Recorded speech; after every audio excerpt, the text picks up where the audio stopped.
अंतरिक्ष में यदि कोई इंसान मर जाए तो शरीर का क्या होगा। अगर अंतरिक्ष में कोई इंसान फंस जाए या अंतरिक्ष में किसी इंसान की अगर मौत हो जाती है तो उसके शरीर का क्या होगा। नासा ने इस पर डिटेल जानकारी दी है। अंतरिक्ष को लेकर हमारे मन में कई सवाल उठते रहते हैं कि क्या धरती के बाहर भी जीवन है, क्या वाकई धरती जैसा कोई ग्रह अंतरिक्ष में है और वहाँ एलियंस रह रहे हैं। फिल्मों से लेकर किताबी कहानियों तक इसका जिक्र होता रहा है। अब सोचिए, अगर अंतरिक्ष में कोई इंसान फंस जाए या फिर अंतरिक्ष में किसी इंसान की मौत हो जाती है तो उसके शरीर का क्या होगा। नासा ने इस पर डिटेल जानकारी दी है, चलिए जानते हैं। इसमें कोई संदेह नहीं है कि मनुष्य को अंतरिक्ष में भेजना एक असाधारण रूप से कठिन और खतरनाक काम है। मानव का अंतरिक्ष से संबंध की बात करें तो करीब 8 दशक पहले इंसान ने पहली बार धरती के बाहर पैर रखा था। वो थे अमेरिका के अंतरिक्ष यात्री नील आर्मस्ट्रांग। अपोलो 11 मिशन के तहत अमेरिकी अंतरिक्ष एजेंसी नासा ने इस मिशन को पूरा किया था। इससे पहले हो तो कभी कुत्तों को अंतरिक्ष में भेजा गया था।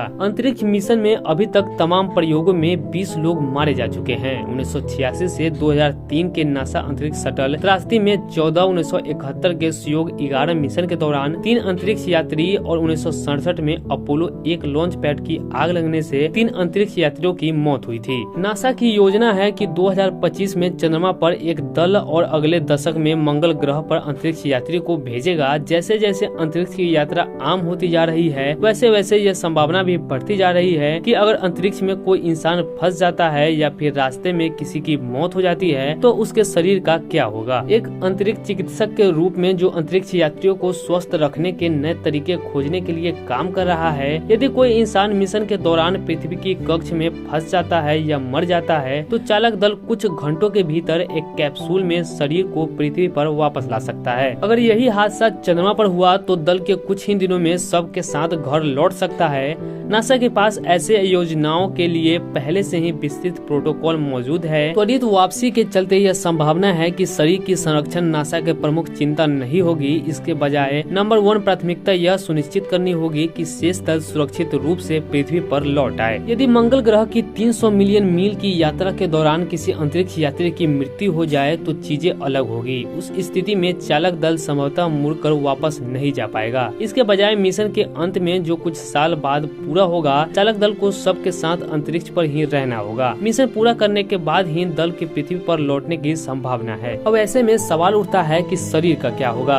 इस बीच चालक दल संभवतः सबको एक अलग कक्ष या विशेष बॉडी बैग में और आदतरत सैद्धांतिक रूप से शरीर को संरक्षित करने में मदद करेगी। लेकिन ये सभी परिदृश्य तभी लागू हो जब किसी की मौत अंतरिक्ष स्टेशन या अंतरिक्ष यान जैसे दबाव वाले वातावरण में हुई हो। यदि कोई व्यक्ति बिना स्पेस सूट की सुरक्षा के अंतरिक्ष में कदम रखे तो क्या होगा। ऐसे स्थिति में अंतरिक्ष यात्री की तुरंत मौत हो जाएगी। दरअसल दबाव कम होने और अंतरिक्ष में वातावरण के संपर्क में आने से अंतरिक्ष यात्री के लिए सांस लेना असंभव हो जाएगा और रक्त और शरीर के अन्य तरल पदार्थ उबलने लगेंगे। यदि कोई अंतरिक्ष यात्री बिना स्पेस के चंद्रमा या मंगल ग्रह पर निकल जाए तो क्या होगा। चंद्रमा पर लगभग कोई वायुमंडल नहीं है, जबकि मंगल ग्रह का वातावरण बहुत पतला है और लगभग कोई ऑक्सीजन नहीं है। तो इसका परिणाम यह होगा कि यात्री की तुरंत मौत हो जाएगी। उसके शरीर की नसें और खून उबलने लगेंगे और सांस न ले पाने और अत्यधिक खून निकलने से उसकी मौत हो जाएगी। ऐसे में दफनाना या दाह संस्कार संभव है। मान लीजिए कि अंतरिक्ष यात्री की मंगल की सतह पर उतरने के बाद मृत्यु हो गई। मंगल ग्रह का दाह संस्कार नहीं किया जा सकता। इसके लिए बहुत अधिक ऊर्जा की आवश्यकता होती है। इसके अलावा किसी इंसान को जमीन के अंदर दफनाना भी सुरक्षित नहीं है। शरीर से बैक्टीरिया और अन्य जीव मंगल ग्रह की सतह को दूषित कर सकते हैं। इसके बजाय चालक दल संभवतः शव को एक विशेष बॉडी बैग में तब तक सुरक्षित रखेगा जब तक कि उसे पृथ्वी पर वापस नहीं लाया जा सके। फिलहाल आज के इस वीडियो में बस इतना ही। आपको हमारी ये जानकारी कैसी लगी, अपनी राय हमें कमेंट करके जरूर बताएं।